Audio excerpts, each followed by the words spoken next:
What it do, YouTube? It's your boy Beatz Junkie392 back with another one. So I am on my way to Maryland to go see my guy Groff to add some extra flavor to the rap.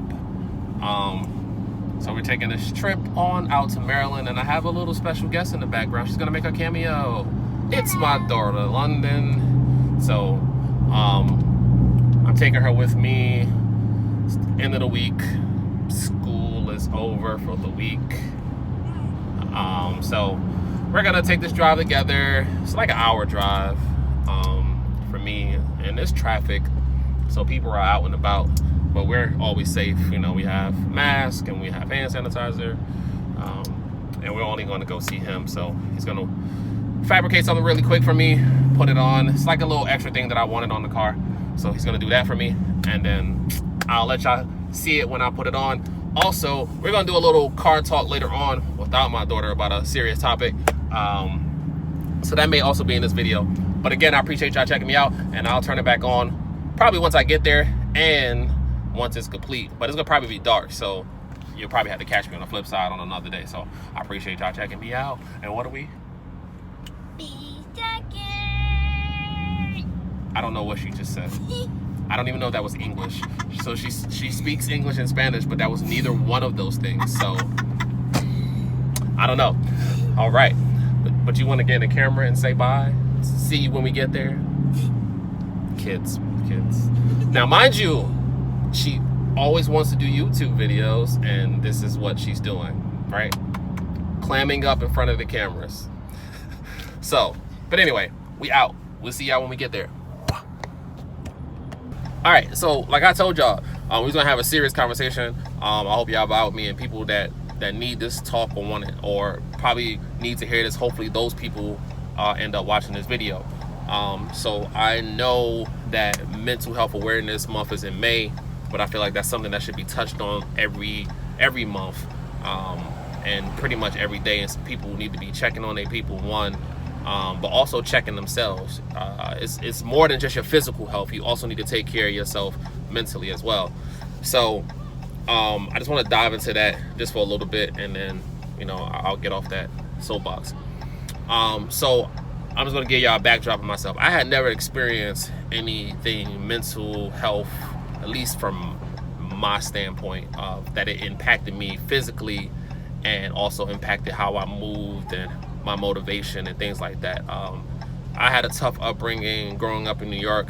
Saw a lot of things early on in my life that I don't feel like any child should have to be forced to see or experience that early. So so a few years ago, I was diagnosed with something. I ended up getting sick. I'm not going to go into details about that, because at the end of the day, I'm still not fully comfortable with it. I still have to deal with that particular thing, going back to get checked up and make sure that it's not back, and so on and so on. So I'm still dealing with my thing. So while I'm having this conversation with y'all about mental health, I'm still dealing with it. So that's why we're having that conversation. So once I was diagnosed with it, I had a really bad anxiety. That fear of dying, that fear of not being in control, that fear of what's gonna happen if I pass, or something happens and I'm not here to take care of my kids, or I'm not here to do for my family, I'm not here to provide, or, you know, be that catalyst that I see myself as for those in my family that I'm that person for. So that worried me, and I didn't realize how bad it could get, to the point where there were times where I felt like I was having like a heart attack, and my heart is like racing through the roof, and I'm worried, and I can't sleep, and so there's so much going on. I dealt with it for a while, and I was like, you know, whatever, I'll get over it. The same thing that they tell us, man up when you're a kid, especially in the black household. Man up and deal with it. You'll be all right. There's nothing wrong with you. You know, that whole thing I did to myself. But it became to a point where I fell into like a point where I didn't want to do anything. So I guess that point it didn't transition to depression. But I didn't feel, I don't know, at first I didn't necessarily feel depression until I actually decided I was going to go see somebody and have a talk with them, and I went and sat down with a therapist. And we touched on what impacted me, and it's that fear of dying. But there was other underlying things that had transpired in my life that I didn't harp on until that happened. And then I'm start looking back over my life about what I had been through, the things that impacted me, the relationships that impacted me growing up that I just kind of tossed over, and I never, a nice little leaf fell in, but how those relationships impacted me as a person, my growth and my development. So everything wasn't bad. The things that I experienced in growing up in New York pushed me to get out of that situation. It made me work harder. It made me want and determined to do things that people said that I couldn't do, I wasn't going to be able to do, because the environment that I was in was going to lead me to either 1, be in jail, 2, be dead, or 3, out somewhere standing on the corner selling drugs. And I didn't want either of those 3 to happen. So I worked my tail off, went to college, and did what I needed to do.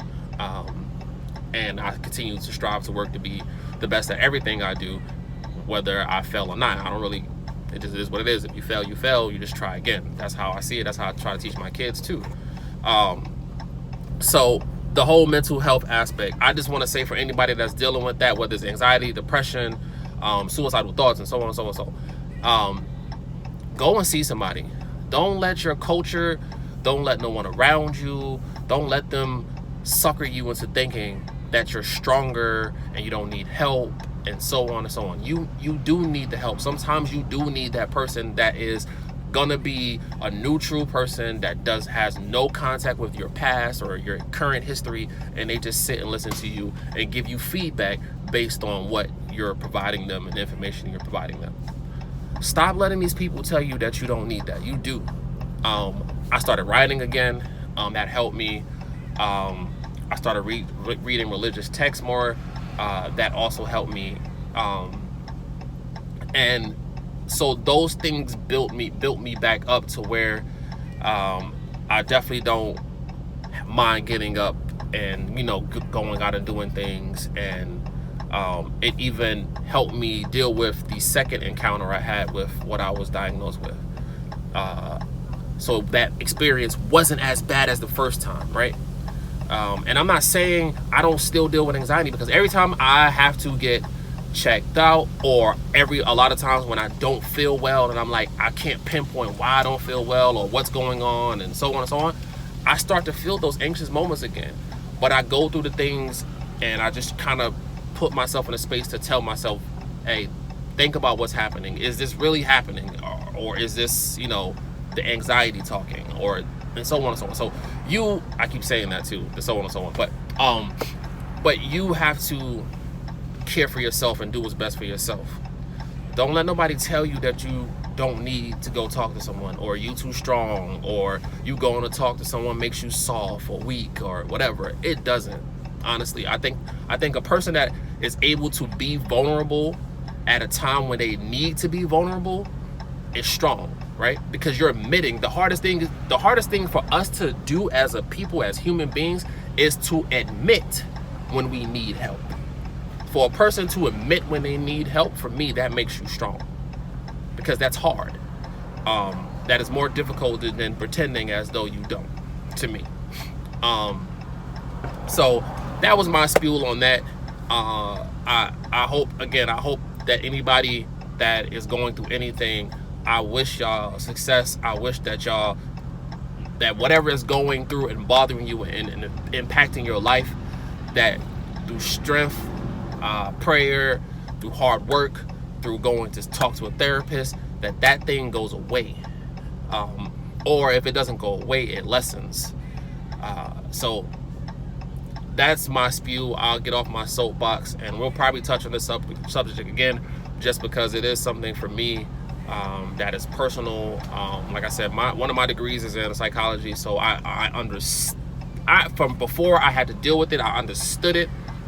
But like some things in real life, they have to hit you. They have to hit you in real life for you to fully get the impact of how those things affect people. So knowing firsthand now, and having dealt with this anxiety for, I want to say 2.5 years. I'm much more aware of how it impacts people and how it could easily slip into a depression and a deep depression to where you just don't want to be here, or life just seems so hard that you want to give up. But I promise you, don't give up, because what will impact you and affect you today will get better tomorrow and the day after, if you actually are honest with yourself and honest with the people around you that you can trust and care about you. So again, thank you guys for checking me out. This is your boy Beatz Junkie, as always. Nothing but love and respect to anybody that's watching and checking out my videos. And I'll catch y'all on the flip side. Your boy's out.